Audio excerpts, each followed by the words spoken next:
นั่งอยู่นั่นแหละคนอื่นเขาอยู่ได้ไม่นานนะครับแต่พระอาจารย์นั่งได้ทั้งวันถึงเที่ยงคืนก็ยังนั่งอยู่ครับซึ่งคนอื่นไม่เป็นครับทำไม่ได้นะนั้นใจที่นิ่งจะทำสิ่งที่ใหญ่ได้ถ้าใจไม่นิ่งท่านคิดทำสิ่งที่ใหญ่ไม่ได้นั้นวันนี้จะเรียนเรื่องกรรมฐานกรรมฐานคืออะไรรู้ไว้ก่อนเราจะได้ปฏิบัติจริงๆคือประมาณเดือนมกรามีปฏิบัติธรรม10 วันท่านจะเข้าภาคปฏิบัติมานั่งสมาธิมาสวดมนต์ภาคปฏิบัติวันนี้เรียนทฤษฎีไปก่อนเข้าใจไหมครับเรียนทฤษฎีไปก่อนให้รู้ว่าอะไรเป็นอะไรเราได้ยินข่าวว่าสำนักนั้นเขาปฏิบัติแบบนี้ได้ยินข่าวว่าสำนักนี้ปฏิบัติแนวนี้แนวนั้นให้รู้ว่ามันเป็นสายอะไรมันมีหลายสายเข้าใจไหมครับนะสายพุทโธสายใครสายพองยุบคือสายใครสายสัมมาอาหังสายใครสายธรรมกายสายอะไรให้รู้เป็นสายๆไปใช่ไหมครับเขาบอกว่าเรียนวิชากรรมฐานเนี่ยเรียนไปแล้วไม่มีอนาคตครับผมฟังอาจารย์บรรยายครั้งแรกท่านมาเรียนท่านไม่มีอนาคตหรอกแต่ท่านต้องฟังให้จบว่าเขาว่าไม่มีอนาคตคืออะไรนะเรียนไปแล้วไม่มีอนาคตครับท่านอยากมีอนาคตไหมอยากมีใช่ไหมแต่เรียนวิชานี้แล้วไม่มีอนาคตครับนั่นแต่สิท่านต้องตั้งคำถามว่าทำไม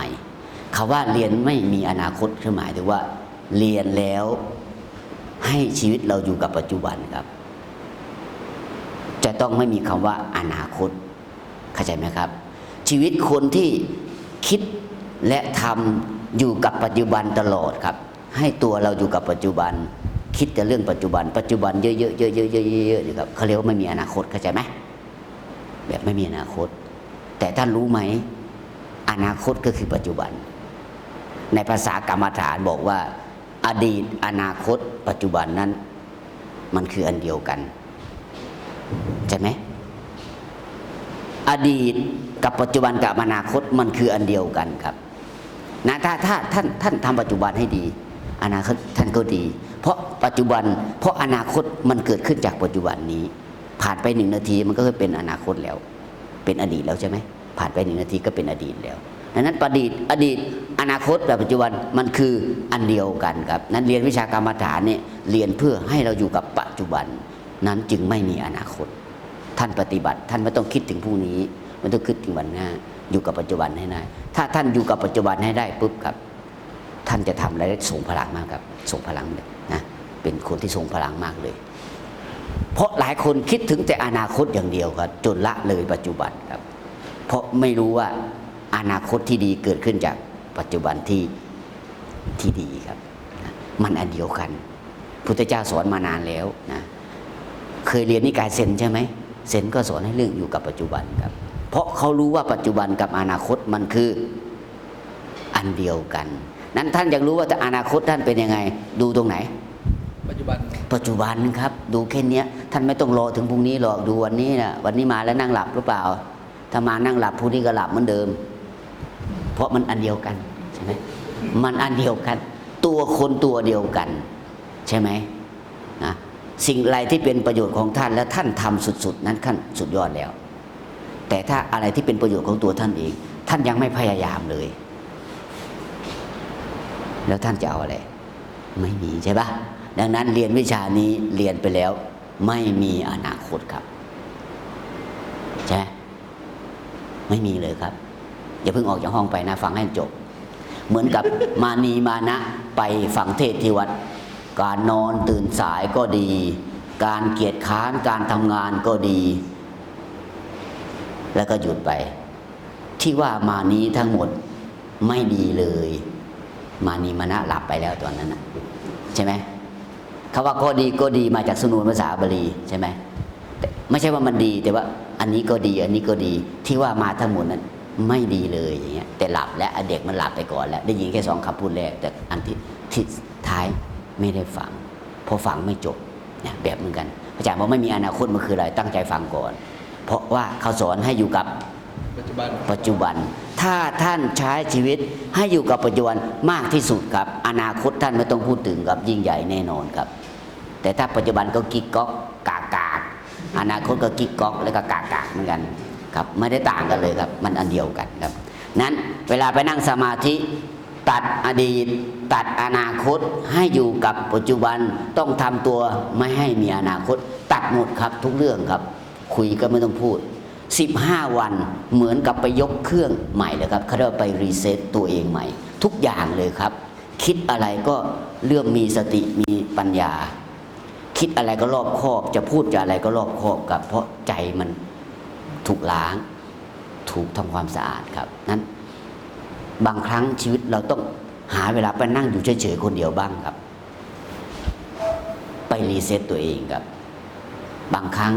เราก็ไม่ได้ต้องการเพื่อนมากมายหรอกเพื่อนไม่ต้องมีเยอะมีสักน้อยๆแต่จริงใจก็พอครับนั้นต้องมีเวลาเป็นของตัวเองด้วยครับนะอย่าไปคิดถึงแต่คนอื่นจนทั้งตัวเองไม่มีเวลานะคิดถึงตลอดเวลาเลยครับเคยเป็นไหมเคยเป็นไหมจนกระทั่งลืมคิดถึงตัวเองใช่มีครับคนประเภทนั้นนะอ่ะนั้นเรามาจะเรียนกรรมฐานเรียนไปแล้ว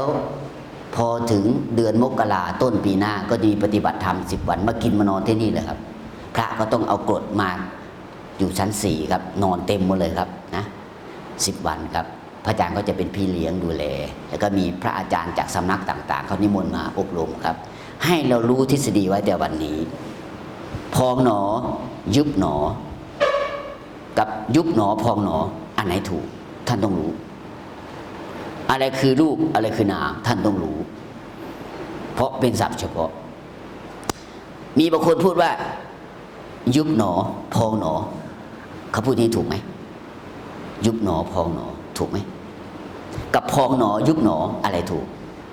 อันแรกยุบก่อนแล้วค่อยพองอันที่สองคือพองแล้วค่อยยุบอันไหนถูกอันนี้ทฤษฎีอันไหนถูกครับพองก่อนครับต่อมั่นใจเลยอ่ะมันคืออะไรเรื่องเล็กๆน้อยๆท่านต้องรู้ต้องเข้าใจครับต้องพองแล้วค่อยยุบครับใช่เช่นเราพูดพ่อแม่แต่ภาษาบาลีต้องแม่ก่อนค่อยพ่อภาษาไทยคือพ่อแม่ดูแลพ่อแม่แต่จริงๆภาษาบาลีต้องแม่ก่อนค่อยพ่อครับ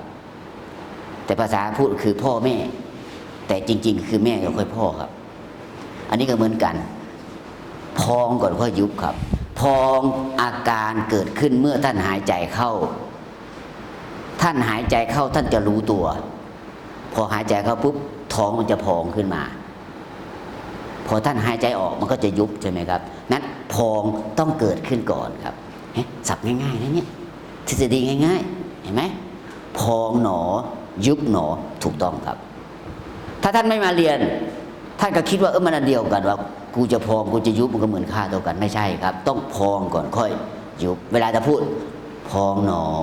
ยุบหนอต้องพองก่อนครับโอเคนะอย่าเพิ่งยุบก่อนยุบมันจะยุบตรงไหนถ้าท่านยังไม่ได้หายใจออกมันต้องหายใจเข้าก่อนครับหายใจเข้าก่อนค่อยหายใจออกนะนั้นผมจะถามว่าหลวงปู่มั่นหลวงปู่เสาท่านเป็นสายไหนท่านต้องตอบได้ยุบหนอพองหนอเป็นสายไหนท่านต้องตอบได้พุทโธเป็นสายไหนท่านต้องตอบได้ที่เรียนวิชานี้นะเรียนไปแล้วไม่มีอนาคตครับตั้งใจนะให้อยู่กับปัจจุบันนะท่านดูแลตัวเองได้ไม่ให้ท่านไม่ให้หลับวิชานี้มันน่าหลับมากแต่เราดูแลตัวเองได้ไม่ให้หลับเราคือสุดยอดครับนะบางคนหลับด้วยโกรนอีกต่างหากครับโอ้โหน้ำลายเยิ้มด้วยโอ้โหแบบหลับไม่ยังไม่พอยังโกรนอีกต่างหากคำรามด้วยขนาดหลับยังคำรามเลยอาจารย์ไปรถทัวร์เดินทางทุกเดือนบางเดือนทุกอาทิตย์ครับแล้วไปนั่งใกล้กับคนอ้วนๆนะคือจนรู้เลยว่าถ้าไปนอนไปงานไปอะไรนี่เป็นนอนห้องเดียวกันที่เป็นคนอ้วนๆรู้เลยคืนนี้ไม่ได้นอนแล้วคนไหนอ้วนๆเนี่ยถ้ารู้ว่าตัวเองอ้วนๆโกนเสียงดังๆนะพยายามอย่าไปนอนกับคนอื่นในห้องนะพยายามมีเมตตากรุณาไปนอนคนเดียวมีงานคำรามทั้งคืนครับครับคำรามต้องรู้ตัวนะถ้าเราโกนเสียงดังเนี่ยเราพยายาม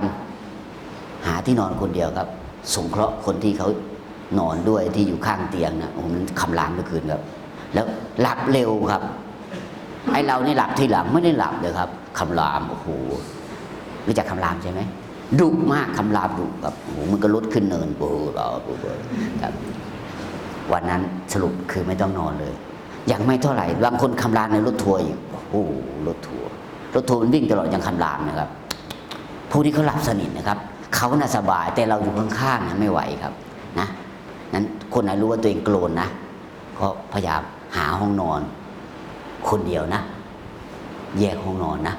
ถ้ามีครอบครัวก็เป็นไปได้ก็มีห้องอีกห้องหนึ่งกะว่าจะหลับก็ไปอีกห้องหนึ่งนะไม่งั้นคนอยู่ข้างๆนอนไม่ได้นะครับนะคำรามครับอ่ะเข้าเรื่องวันนี้เรียนมาเยอะแล้วครับเรียนน้อยๆวิชานี้เป็นวิชาเกี่ยวกับพระพุทธศาสนาให้รู้ไว้นะถ้าท่านฝึกได้